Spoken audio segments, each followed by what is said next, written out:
Good morning to everyone, welcome back to my channel. हम लोग पढ़ रहे थे न्यूट्रिशन इन प्लांट्स क्लास 7 का पहला चैप्टर। और हम लोग क्या क्या पढ़ लिए थे? हम लोग फोटोसिंथेसिस पढ़ लिए थे और मोड्स ऑफ न्यूट्रिशन पढ़ लिए थे। क्लोरोफिल, क्लोरोप्लास्ट क्या होता है वो सब पढ़ लिए थे। गार्ड सेल्स वगैरह। देखो ये रिएक्शन बहुत इम्पोर्टेंट है ना, ये पढ़ लेना। ये एग्ज़ाम में आता है, ये इन फ्यूचर तुम्हें बहुत मतलब साथ देगा। तो देखो यहाँ पे ये स्टोमाटा ओपनिंग, ये सब वेरी इंपॉर्टेंट है, ठीक है। तो देख लेना।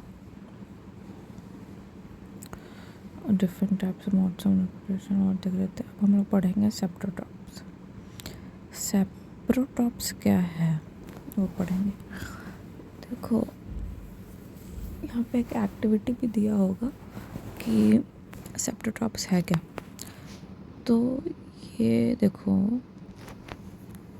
आप लोग जैसे ही आप लोग का दिमाग में सेप्रोट्रॉप्स आए तो ये आ जाना चाहिए इसका मतलब कि मशरूम्स, ठीक है।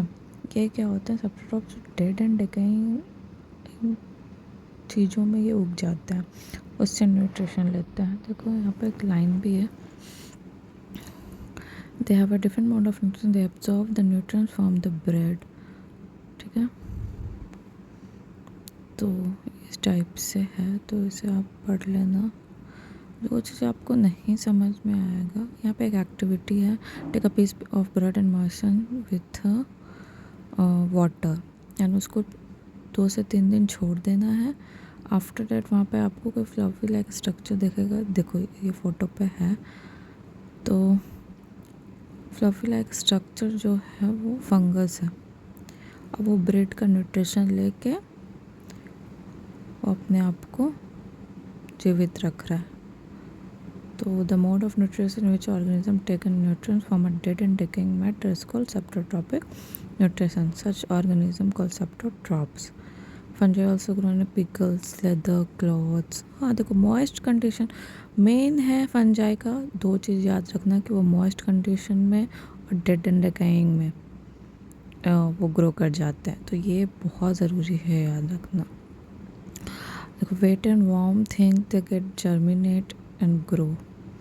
यहाँ पे देखो सिम्बायोसिस है, some organism live together and share both shelter and nutrient. मतलब सिम्बायोसिस में क्या है कि दोनों एक दूसरे को न्यूट्रिएंट प्रोवाइड करेंगे और शेल्टर प्रोवाइड करेंगे। देखो certain fungi live inside the roots of the plants and the plant provide nutrient to the fungus. In return the fungus provides the shelter और न्यूट्रिएंट्स और वाटर। लाइकन बहुत अच्छा example है, ये आपको बड़े क्लासेस तक आपको साथ देगा। तो ये बहुत इम्पॉर्टेंट है कि सिम्बायोसिस का सबसे अच्छा एग्जांपल लाइकन्स होता है। इसका क्लोरोफिल कंटेनिंग है क्योंकि ये ग्रीन होता है और ये फंगस के साथ एसोसिएशन में रहता है।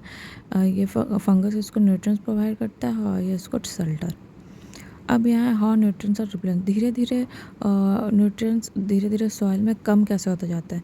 तो कोई भी प्लांट्स है, एक पर्टिकुलर पौधा आप लगाए हो ग्राउंड में, और जो नाइट्रोजनस जिसको चाहिए, बहुत ज़्यादा प्लांट्स को नाइट्रोजन का बहुत ज़्यादा ज़रूरत होता है। इसलिए देखना कभी कभी घर वाले कभी कोई लगाएंगे तो यूरिया डालते हैं, तो वो सब बहुत इम्पॉर्टेंट होता है। तो धीरे धीरे हमेशा वो घटते जाता है उसका न्यूट्रिएंट्स। तो इसलिए जब बहुत ज़्यादा फार्मिंग होता है बड़े स्केल में, तो उसमें हमेशा मैन्योर या फिर फर्टिलाइजर्स डालते रहते हैं, क्योंकि वहाँ का न्यूट्रिएंट ख़त्म हो जाता है धीरे धीरे वो सॉइल, क्योंकि वो प्लांट्स तो ले रहा है ना, तो वो आएगा कहाँ से। तो इसलिए वो बनेगा लेकिन बहुत लेट से बनेगा। तो इसलिए हम लोग डालते हैं उसमें न्यूट्रिएंट्स, ठीक है। तो वो न्यूट्रिएंट्स किस फॉर्म में डालते हैं, मैन्योर और फर्टिलाइजर्स के फॉर्म में। अब यहाँ पे देखो कि अब वो डायरेक्ट एब्जॉर्ब नहीं करता है नाइट्रोजन एटमॉस्फेरिक से प्लांट्स, ठीक है। ये चीज़ भी देखना है।